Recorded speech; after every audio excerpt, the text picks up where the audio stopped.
뉴욕 일원의 혹독한 추위가 이어지고 있습니다. 앞으로 열흘 가까이 영하의 강추위가 계속되고 이번 주 금요일엔 최저 기온이 화씨 4도, 섭씨 영하 15도까지 내려갑니다. 전국적으로 확인된 사망자도 34명이나 나왔습니다.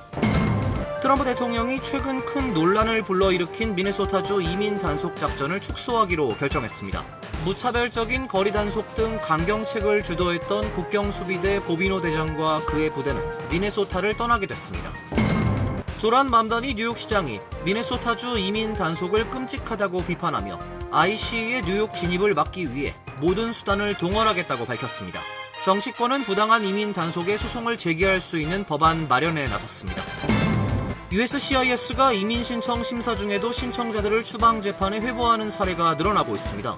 기존엔 신청이 계류 중일 경우 합법 체류 신분이 유지된다는 인식이 강했지만 최근 들어 이 같은 관행이 흔들리고 있습니다. 지난해 5월 전면 시행에 들어간 리얼 아이디 발급을 위한 예약이 수개월이나 밀려있는 등 발급에 어려움이 이어지고 있는 가운데 뉴저지 주의회가 전미자동차협회 AAA 사무소에서 면허증 발급을 할 수 있도록 하는 법안을 준비하고 있습니다. 이상은 오늘의 주요 뉴스입니다. 시청자 여러분 안녕하십니까? KBN 뉴스입니다. 지난 주말 뉴욕 일원을 강타했던 대형 눈폭풍은 지나갔지만 혹독한 강추위가 이어지고 있습니다. 앞으로 열흘 가까이 영하의 강추위가 계속되고 이번 주 금요일엔 최저기온이 화씨 4도, 섭씨 영하 15도까지 내려갑니다. 전국적으로 확인된 사망자도 34명이나 나왔습니다. 오늘 아침 뉴욕 지역 최저기온은 화씨 12도, 섭씨 영하 11도를 기록했으며 체감온도는 섭씨 영하 20도에 육박했습니다. 한낮 최고기온도 화씨 20도, 섭씨 영하 7도에 머물러 매서운 강추위가 이어졌습니다. 내일과 모레도 오늘과 비슷한 기온이 전망되고 금요일은 최저기온이 화씨 4도, 섭씨 영하 15도까지 내려갑니다. 시속 17마일의 강풍까지 더해져 체감기온은 섭씨 영하 20도 이하로 내려갈 것으로 보입니다. 국립기상청은 뉴욕 일원에 북극 한파가 유입되면서 이미 눈과 얼음으로 뒤덮인 가운데 영하의 기온이 계속될 것으로 전망하고 이번 주말 동부해안 일부 지역에 또 다른 겨울 폭풍이 닥칠 가능성도 있다고 밝혔습니다. 캐시 호컬 뉴욕 주지사는 북극 한파가 일주일 이상 지속될 것이라며 주민들에게 각별한 주의를 당부했습니다. 한파와 폭설이 겹치며 사망자 수도 계속 늘어나고 있습니다. 뉴욕에선 급격한 기온 급강하로 9명이 사망하고 매사추세츠와 오하이오에서는 제설차 사고로 2명이 목숨을 잃었습니다. 아칸소와 텍사스에선 썰매 사고로 2명이 숨졌고 텍사스 오스틴에선 저체온증 사망자도 나왔습니다. 테네시 4명, 루이지애나와 펜실베니아, 텍사스에서 각각 3명, 미시시피 2명, 뉴저지에서 1명이 사망했습니다. 캔자스에선 실종됐던 여성의 시신이 눈 속에서 발견됐습니다. 현재까지 14개 주에서 최소 34명이 숨진 것으로 집계됐습니다. 경제적 피해도 막대할 것으로 예상됩니다. 아큐웨더는 이번 겨울 폭풍으로 인한 경제적 손실이 1,050억에서 1,150억 달러 규모로 지난해 LA 산불 이후 역대 최대가 될 것으로 내다봤습니다. 주말 동안 10인치가 넘는 폭설이 쏟아지면서 도로 주변에 엄청난 양의 눈이 쌓여 있는데요. 주택이나 사업체 주변에 쌓인 눈을 제때 치우지 않으면 최대 350달러의 벌금이 부과될 수 있으며 운행 중인 차량에 쌓인 눈으로 사고가 날 경우 1,500달러의 벌금이 부과될 수 있습니다. 뉴욕시 규정에 따르면 눈이 오후 5시 이전에 멈춘 경우 4시간 이내에 자신의 집 앞, 인도나 업소 앞 등의 제설 작업을 하지 않으면 100에서 350달러의 벌금이 부과될 수 있습니다. 밤사이 온 눈은 보통 오전 11시까지 치워야 벌금을 면할 수 있습니다. 자신의 업소나 집 앞은 의무적으로 최소한 4에서 5피트 넓이만큼 치워야 하고 소화전 앞도 눈을 정리해야 합니다. 뉴저지주는 각 지역별로 제설 규정이 차이가 있습니다.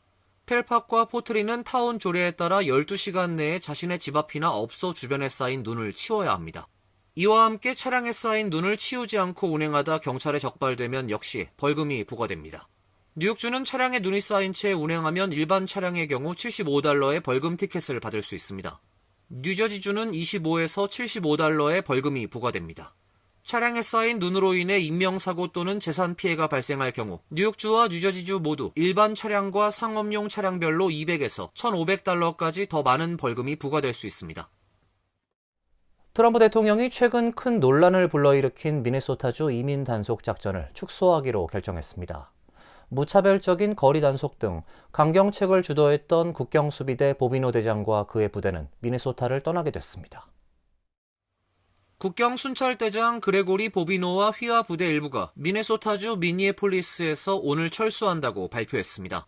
보비노는 미니애폴리스에서 백인 청년 간호사 알렉스 프레티를 사살한 후유증으로 시민들의 거센 저항에 부닥치자 철수를 결정했다고 밝혔습니다. 제이컵 프레이 미니애폴리스 시장도 어제 연방 이민 단속국 병력 일부가 곧 철수할 것이라며 이는 트럼프 대통령과도 상의한 일이라고 밝혔습니다. 프레이 시장은 트럼프 대통령과 전화통화를 하면서 이민 단속 요원들의 압도적 침공 작전을 끝내달라고 요청했으며 트럼프 대통령도 지금의 상황이 계속돼선 안 된다는 데 동의했다고 말했습니다. 트럼프 대통령은 톰 월즈 미네소타 주지사와 전화통화 뒤 자신은 월즈 주지사와 동일한 생각으로 마음이 잘 맞는 사이라며 공격적인 태도에서 한 발 물러섰습니다. 월즈 주지사도 트럼프 대통령과의 통화가 매우 생산적이었다고 밝히면서 총격 사건에 대한 공정한 수사가 필요하다고 밝혔습니다. 트럼프 대통령은 대신 국경차르인 톰 호먼을 미네소타에 파견해서 직접 이민 단속 작전의 책임을 맡도록 했습니다. 한편 연방법원의 캐서린 메넨데스 판사는 어제 법정에서 미니애폴리스와 세인트폴 시 대표와 연방정부 변호사 등의 의견을 청취했지만 이민 단속 작전을 일시 중단해달라는 요청을 당장 수락할 것인진 밝히지 않았습니다.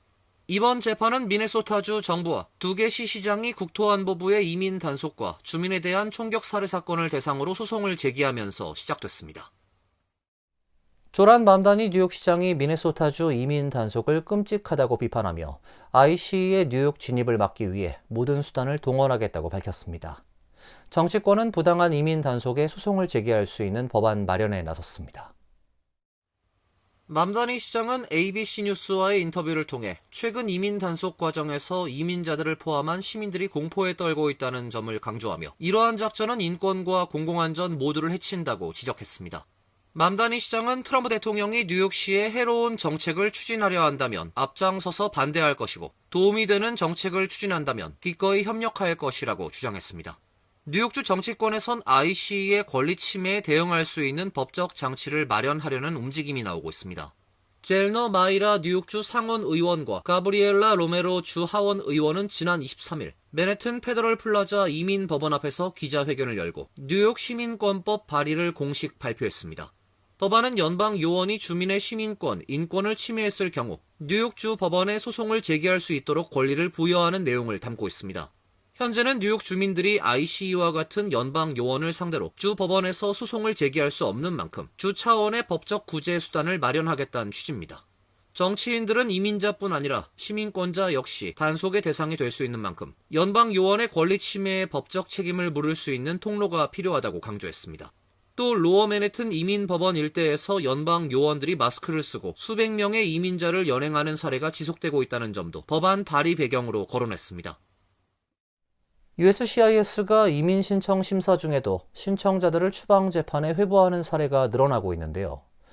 기존엔 신청이 계류 중일 경우 합법 체류 신분이 유지된다는 인식이 강했지만 최근 들어 이 같은 관행이 흔들리고 있습니다. 뉴욕에 기반을 둔 이민 전문 변호사 라토야 맥빈 폼피는 최근 인스타그램 영상을 통해 이민 서비스국의 이민 신청이 계류 중이고 아직 아무런 결정도 내려지지 않았는데 이민 법원 출두 명령서를 받는 사례들이 급증하고 있다고 경고했습니다. 그는 우리 로펌에도 영주권 신청이나 기타 이민 혜택을 기다리는 와중에 갑자기 추방 재판에 회부됐다며 도움을 요청하는 사람들이 계속 늘고 있다고 밝혔습니다. 맥빈 폼피 변호사에 따르면 이번 조치에 영향을 받은 이민자 가운데는 영주권 신청자뿐 아니라 가정폭력 피해자를 위한 여성폭력방지법 자가청원 신청자도 포함되어 있습니다. 이들 중 상당수는 합법적으로 미국에 체류하고 있으며 유효한 취업허가서를 소지하고 있고 신청이 처리되는 동안 체류가 허용된 상태였다는 점에서 충격입니다. 맥빈 폼피 변호사는 여러 사례를 분석한 결과 공통적으로 과거 이민 신청이 한 차례 거절된 이력이 있는 경우가 많다고 설명했습니다. 특히 이전에 진행했던 결혼 기반 영주권 신청이 거절된 전력이 있는 신청자들이 최근 표적이 되고 있다는 것입니다. 이 같은 전력이 있는 경우 현재 진행 중인 신청과 무관하게 USCIS가 보다 엄격한 잣대를 적용하고 있다는 분석입니다.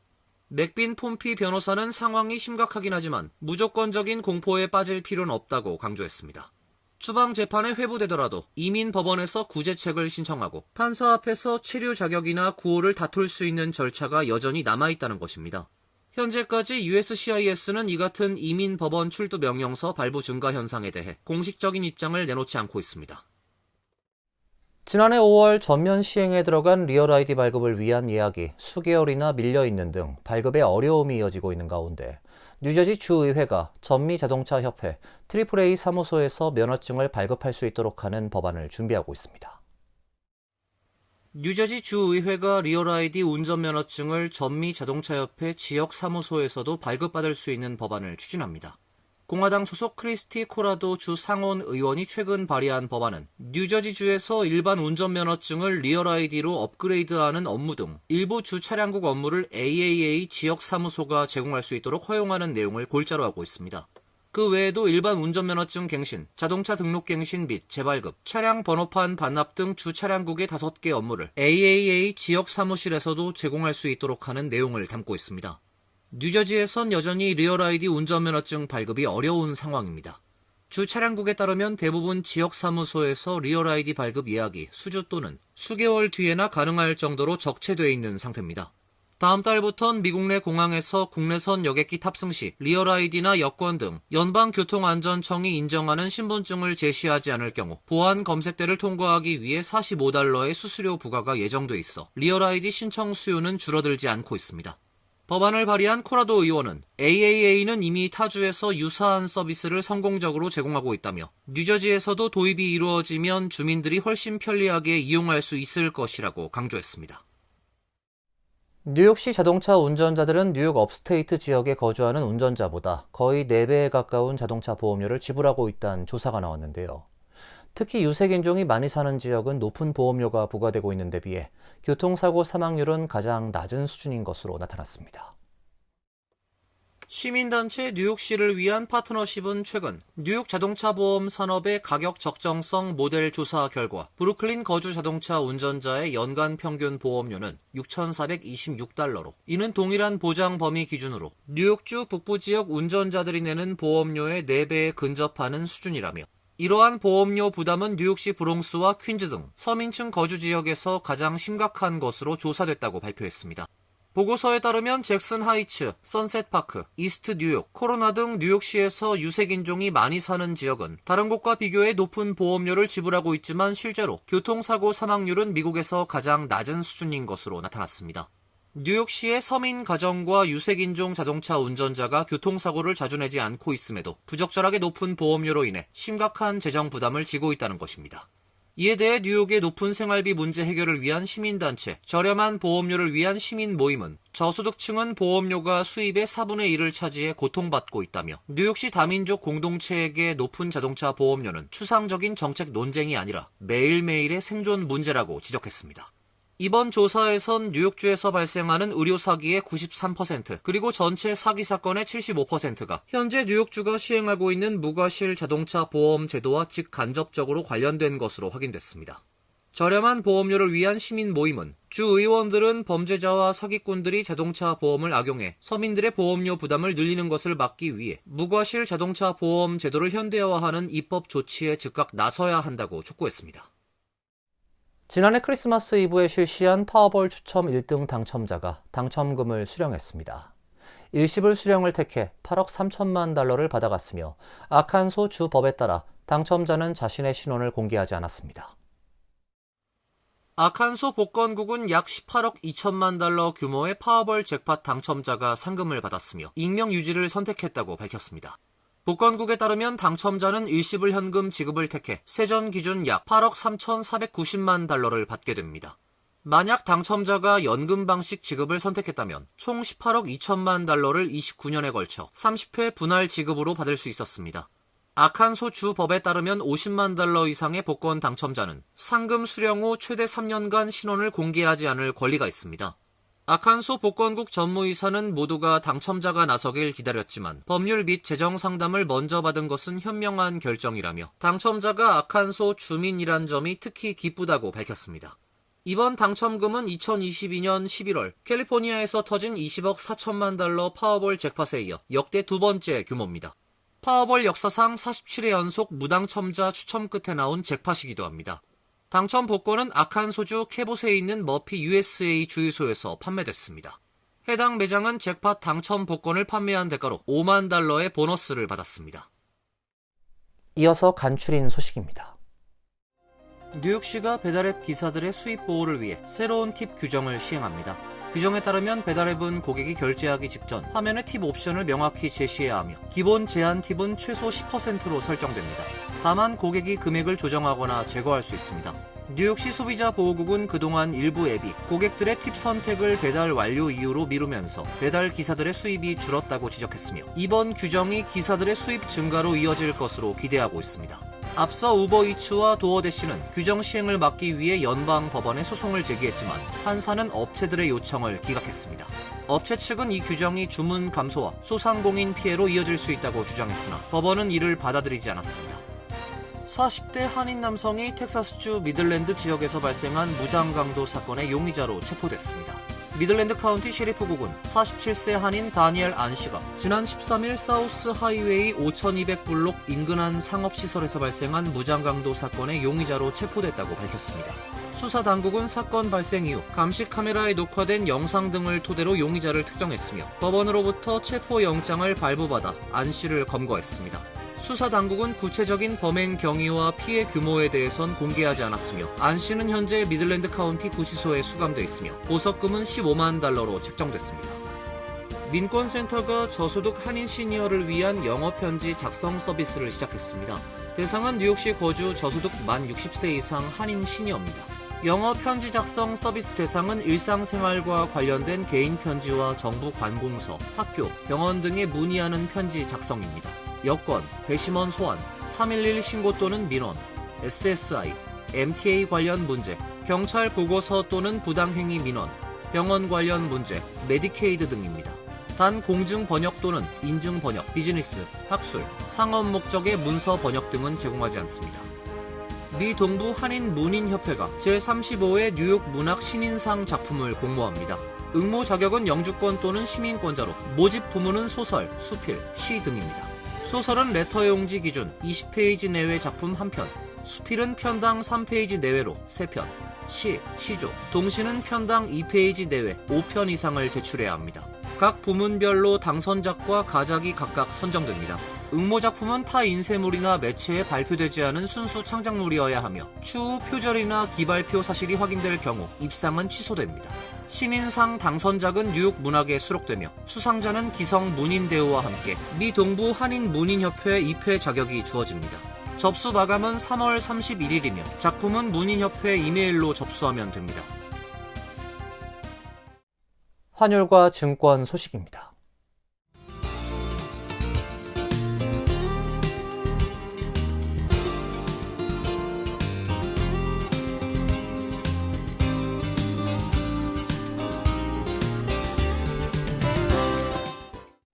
이어서 날씨입니다. 내일은 대체로 맑은 가운데 추운 날씨가 이어집니다. 낮 최고 기온 23도, 섭씨 영하 5도, 밤 최저 기온 9도, 섭씨 영하 13도로 예상됩니다. 목요일도 강추위가 이어집니다. 금요일은 기온이 더 내려가면서 체감온도가 섭씨 영하 20도에 육박할 것으로 예상됩니다. 이상으로 KBN 뉴스를 마칩니다. KBN과 함께 즐거운 시간 되시길 바랍니다. 미 동부 최대 한인방송 KBN이 제작하는 KBN 뉴스는 웹사이트 mykbn.com 그리고 유튜브와 페이스북에서 다시 보실 수 있습니다. 좋아요, 구독, 알림 설정은 뉴스 제작에 큰 도움이 됩니다.